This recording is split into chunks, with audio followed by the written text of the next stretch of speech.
This is a coded message to our space alien parents who are either benevolent overlords or TV executives. And if they ever cancel the show, that'll be the end of us. So, what do you think? Who are we? Where'd we come from? Are we somebody's genetic ugly bag of water? Are we their slave? When we put here just to dig up gold? Were we given this aggressive personality so we would have these wars so we could be, like I said, a good TV show to watch? I think the next thing they're going to do with football is give the football players weapons, just like that little fight when the guy ripped the helmet off and started beating the guy, the quarterback, with his own helmet. You ever see that movie, Rollerball? Football on motorcycles and machine guns? I mean, the indigenous people, the guys and the Toltecs and the Aztecs, they would have these ball games where, the goals were, 20, 30 miles apart. And when one team was running with the ball, the other team could kill them. It was a form of war, but they just did it amongst, the athlete warriors, and they didn't wipe out the civilization. They didn't take up their cities. They didn't take up the women and children and the old. They didn't attack the infrastructure, right? Like our modern warfare of the last 20 years has done. Like shock and awe.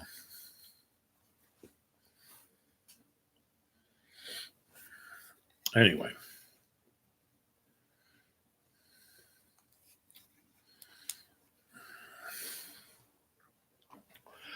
So let's see. I think this should work. Let's see.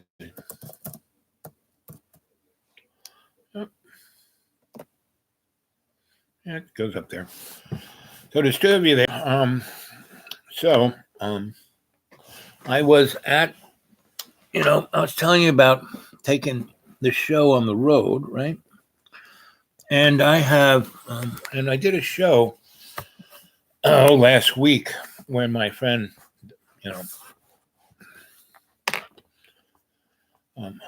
Bernadette, amazing musician, artist, and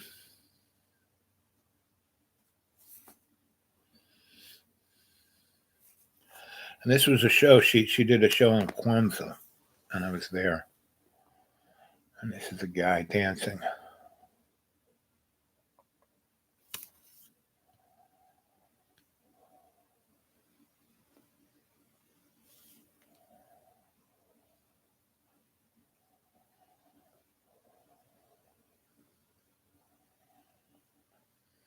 When I put it in slow motion, it doesn't. She had music she had composed, and she was singing.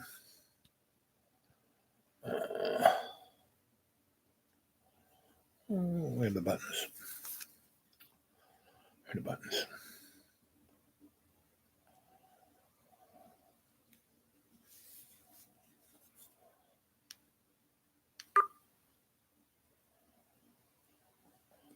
Slow motion,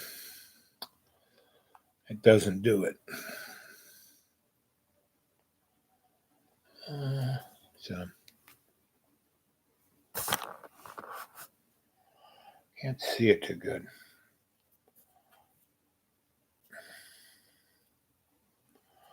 It's really a great little thing.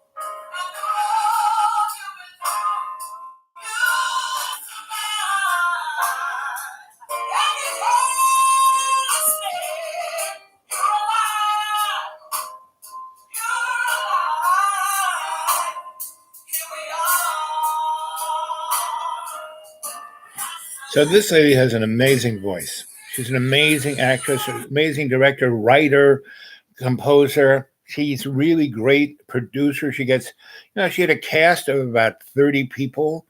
And um, this was done in Roanoke's, community theater building. Did they pay her? Zip.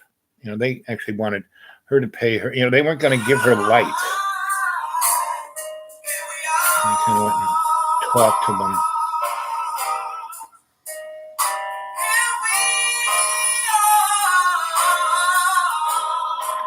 She wrote this song after had a conversation. I said I was amazed that the human race was still here. That in the 70s, 80s, I expected us to be blown ourselves off the face of the earth.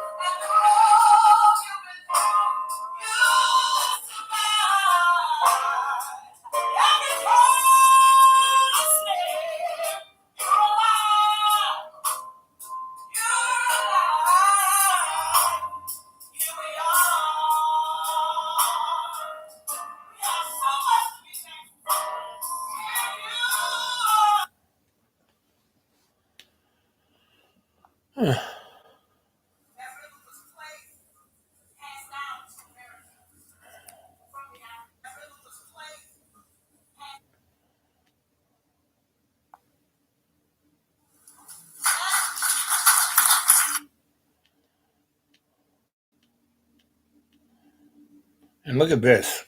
This woman is amazing. Choreographer.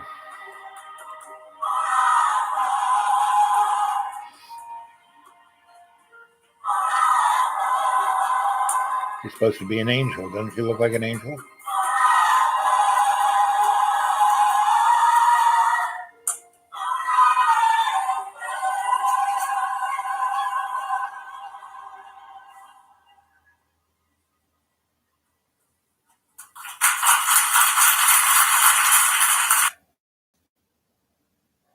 All of these folks are ready to get on the bus.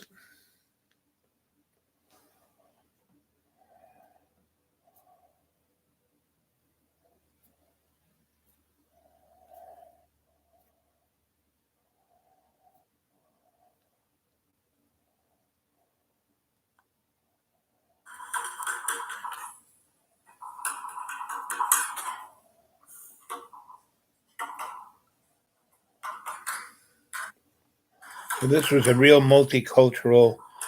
It was very African, lots of different cultures, lots of different people. And they're ready to do the show.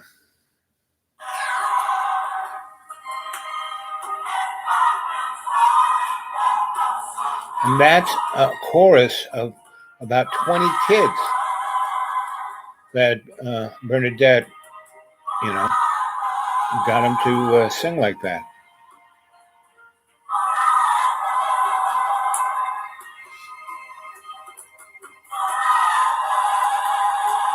And the community theater, it's called Mill Mountain Theater, that the city pays for and the state pays for and the National Endowment of the Arts pays for it, but it's pretty much all white people. And so they gave them the black box theater, right? And the big theater, they said, oh, no, you can't use that. You won't get enough people. Well, man, they had this place packed. And it was truly an amazing. And there's so much talent in this town, and it gets ignored. Oh, look at these pictures.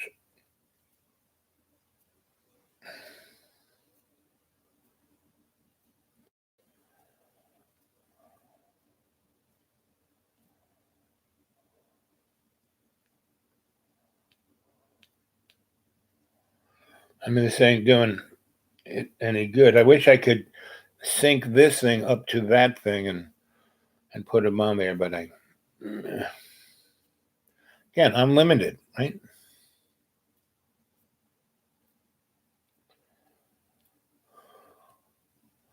It was really quite an amazing. And the lighting guy, all they did was, we had to move the lights around and focus them much. They weren't even going to let us use the lights, So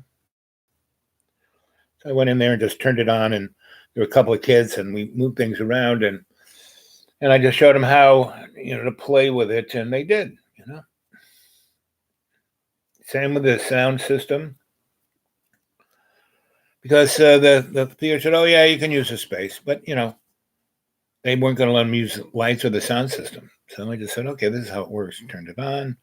I said, "Well, you asked them, they ignored you. Well, we're just going to use it." And that's basically what they did. And they figured it out for themselves, and did it themselves, you know. That's what I love about Bernadette. She's indomitable. She doesn't let it stop her. And she brings the best. This is one of her students.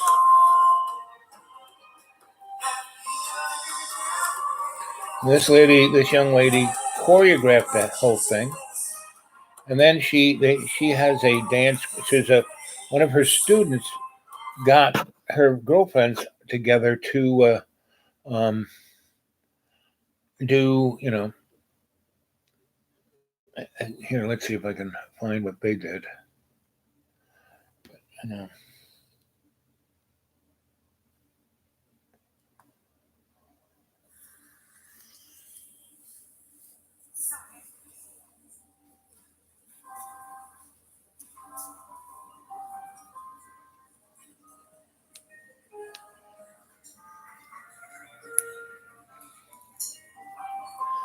And even the bourgeois black folk didn't support this. They didn't want to do it in the white people theater. We've been doing theater in churches. I've, gotten the churches to let us use their sanctuaries to do performance art in. Plus, their churches are dying. There's nobody in them. So to do something, because these guys are very Christian.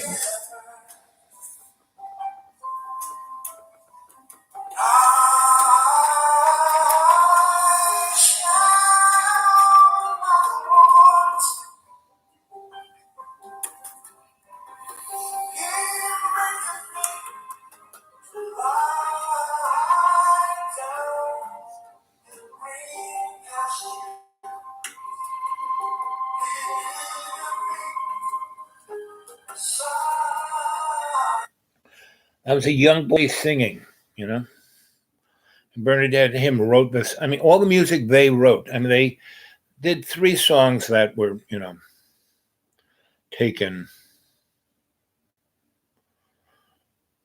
And there's Bernadette. She's an amazing human being. I'm proud to call her my friend. There she is with Anazette, the queen. There's Anazette.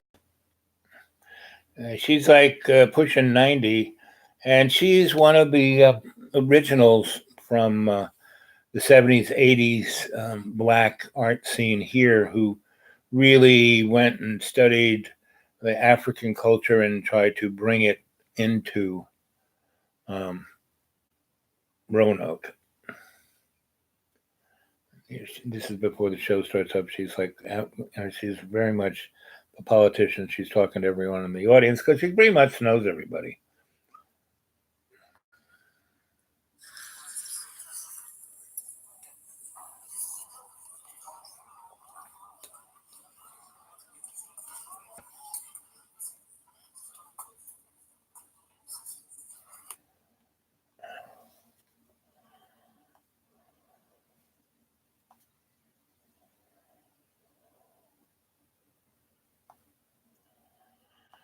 So here's the young ladies, put this together. This girl right here, where is she? This girl. This is a student of the lady who is dressed up as an angel. And this is her friends who she choreographed.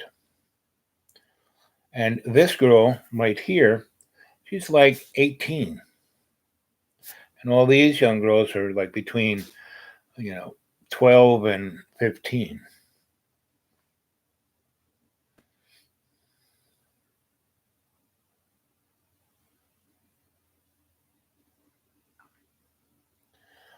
And I didn't realize that the sound wouldn't be recorded when I put it in the slow-mo.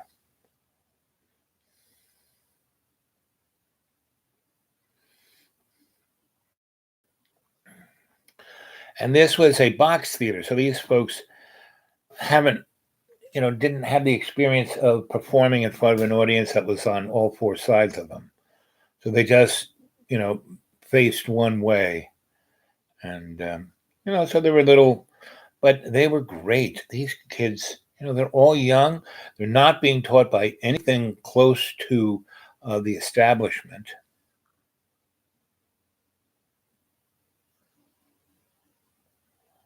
I mean, this is amazing. This is choreographed by a 17, 18-year-old young woman.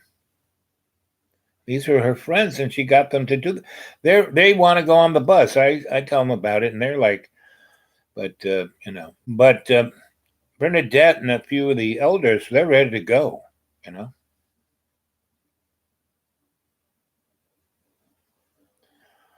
So I have some pretty amazing, and Bernadette's husband and her son, and her husband's friends have a great band. The music you hear, they wrote all the music. They played all the music live. They said they had a chorus singing it. And the white big theater just begrudgingly let them use the black box. And they weren't going to let them use the lights or anything. I mean, it was really, pretty amazing.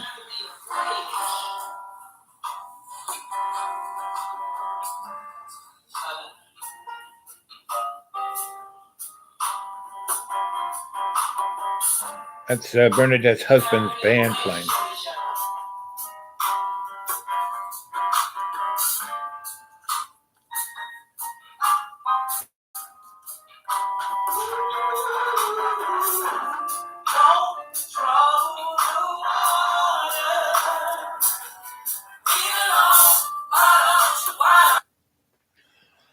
Battery gave out at that point. So this girl is the young girl's sister, and she choreographed her. This girl is 14, and she's up there all by her lonesome doing this. And her older sister, who's 17, choreographed this.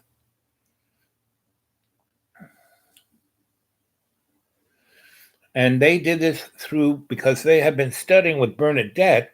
Bernadette has done 4 years of these kind of theatrical events. And during the summer, she does a camp with these kids and teaches them math, science, music, theater, literature.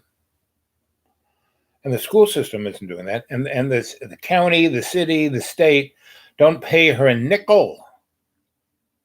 She has to get the parents to give a few nickels because none of the churches will let her do it without them paying. She has to pay the churches to teach these kids, to keep them off the streets, to keep them away from drugs, to get them have a cultured, life. And this is what I'm talking about when I talk about the alternative aesthetic,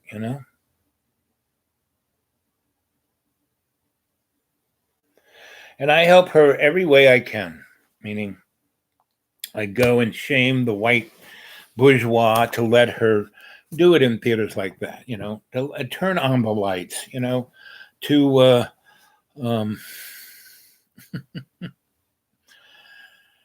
to get the churches, because I used to work for all these churches and I wrote them grants, I got them programs, and they didn't pay me anything. They let me do whatever the heck I wanted in the church because they had nobody to do anything there. So I would do it all and utilize their bricks and mortar and give them,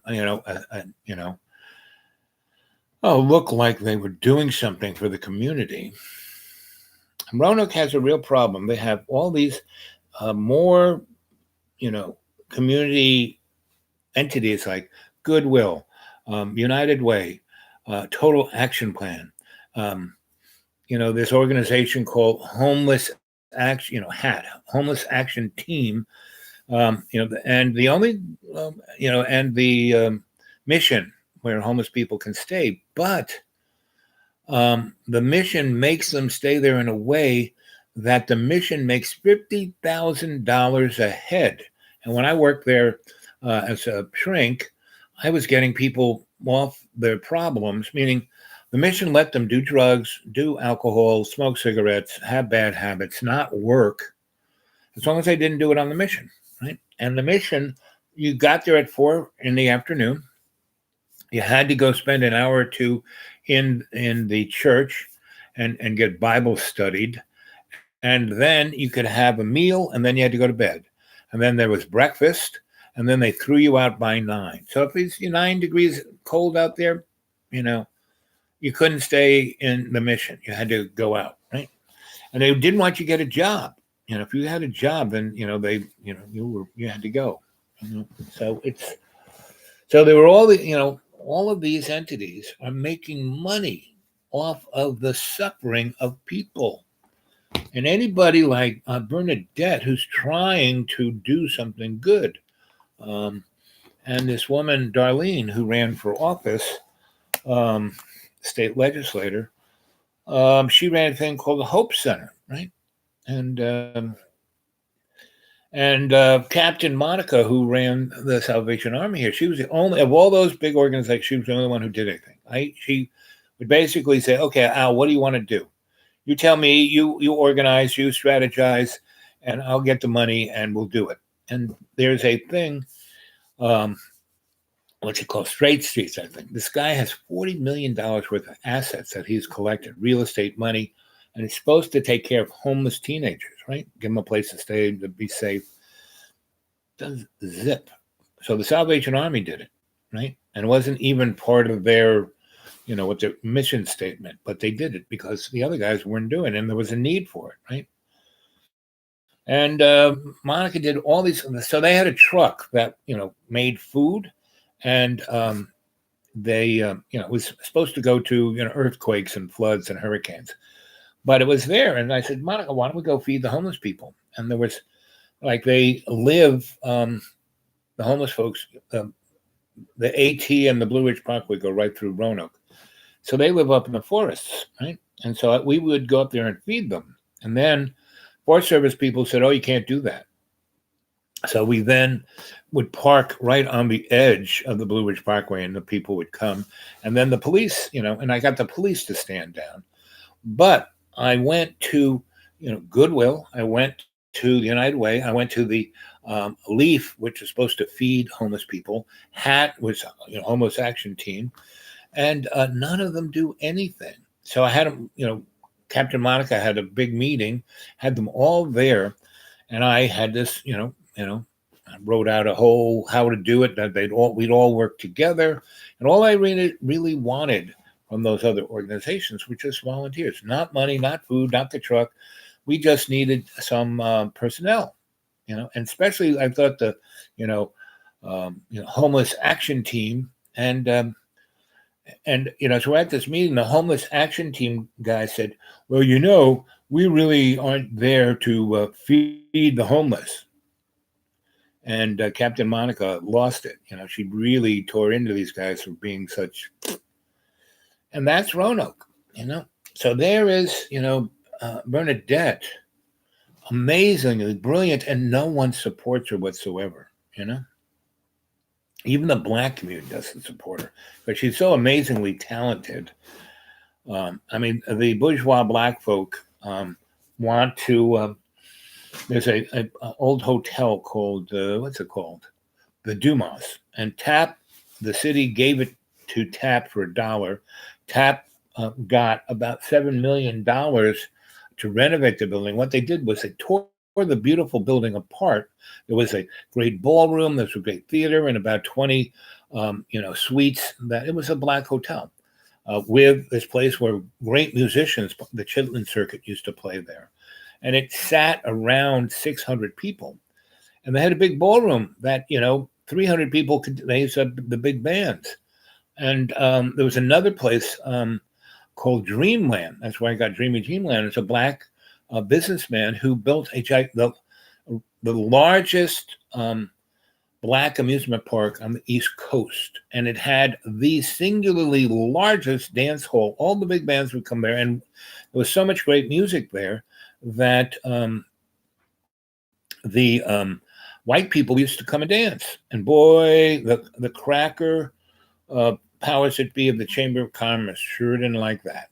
And so in 1963, when they put in 581, through urban development, they widened Orange Avenue and they bulldozed down this black amusement park, and they used eminent domain, right? And they gave the guy less. They sent him a letter saying, we're going to tear this down. And 11 hours, and it was, delivered to him, registered mail.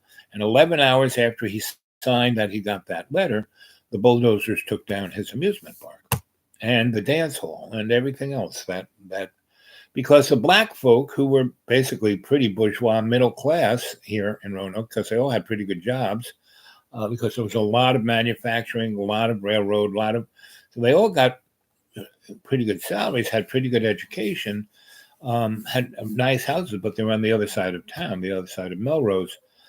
And now, not so much.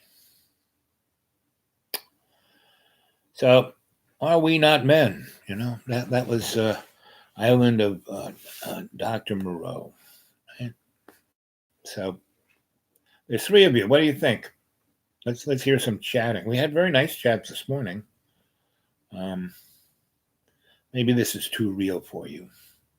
The others was about everything. I was like riffing, my stream of conscious. So this is more like, this is what it is, gang. So there's a group of people who are ready to get on the bus, And I made that, I used my crappy little phone to make that video because I wanted to have nobody, with my crappy phone, I'm the only guy who ever really documents anything that goes on in the black community. We used to be a guy named Red, but he died. And the bourgeois black people, I said, before this guy dies, and no one liked him because he was really good at what he did. And he had documented everything from about 1957 till about 2 years ago. Then he died. And I got him to get his lawyer to take all his tapes and films and everything, photographs, because he was, professional photographer and a filmmaker. He ran the cable TV thing before, Cox bought it out. And he had an amazing historical thing. And the lawyers got, boxes and boxes of stuff. And a lot of it is in the Black Library in Gainesboro. There are a lot of photographs there, Reds, but no one even looks at them. No one cares. The black community doesn't even care. It's really amazing. So that is one of the major problems of what's, we're all human beings. We should all get along. We should all support each other. We should all embrace this cultural. And that's kind of where I'm going, is that we need a new aesthetic that's not based on materialism and the illusion of power and status, So anyway, no one's saying anything. So here it is, 30 minutes. And when it gets 30 minutes, 33 minutes and 33 seconds, unless you guys start, chiming in, I'm going to, bail out. I just wanted to throw those images up there and tell a little bit of the story of, and that's why I'm here in Roanoke, because it is the microcosm of the United States and pretty much the world. Every kind of person's here. They should all work together, but they don't. the Chamber of Commerce, 12 white rich guys run this whole place, right? And because Virginia is a commonwealth, um, the cities cannot make their own laws. Everything has to come from the state capital. And so a group of 40 senators rule over this state, and they're all white, right? There are a few semi-colored people in, the lower house, the delegates, and there's about 300 of them, but most of them are white, right? And then they go on to be congressmen, and that's why Virginia, when Brown versus education came up, and the Supreme Court said that no, you can't have just separate but equal. You got to have integration. The state of Virginia closed all the state and county and city public schools. Just closed them down. Virginia's out of the business of education. And so they took the money the federal government gave them to run their schools and started private schools where only had white people because they were private. And for 5 years, black kids and poor whites had no education whatsoever. So a whole generation, did not get educated, did not get jobs. And that's where they got, they went up to Vietnam, and then they got into selling drugs and they ended up in jail or dead, and that was done on purpose, This guy who won a Nobel Prize for economics, I think it's James Buchanan, right? I think he's an economist. He was at Virginia, not Virginia Tech, but Virginia, the other state college where they had the racial riot where Donald Trump said, "Good people on both sides. They're good Nazis there," That guy was a professor of economics, and his thing that he got a Nobel Prize for was stating that rich people shouldn't have to pay taxes to pay for poor people's education, healthcare, and housing. And he said that, and in 1955 or so, he said that Social Security was an entitlement, and that's where people started getting the idea. But Social Security ain't an entitlement; it's a, retirement fund. You pay into it; it's your money. But he was a guy who's believing in the big lie. Okay, so here we are, 33, and we're getting up to 33 seconds, and I'm going to say goodbye because nobody's joining a live chat. And there's two people watching and one thumbs up. So, go to my xratted.blogspot.com. Get a hold of me at the Dude Awake 42 at Gmail, and my PayPal's there. It really means Christmas time. I'm down to $23. It'd be nice to have a little bit. So, anyway, okay, so we're counting down here. Let's see, 26, 28, 29, 30. I hit 33. I'm signing off because no one's saying anything. I know the chat works because I left that chat there. Okay. So maybe I'll see you in the morning. Sweet dreams, y'all.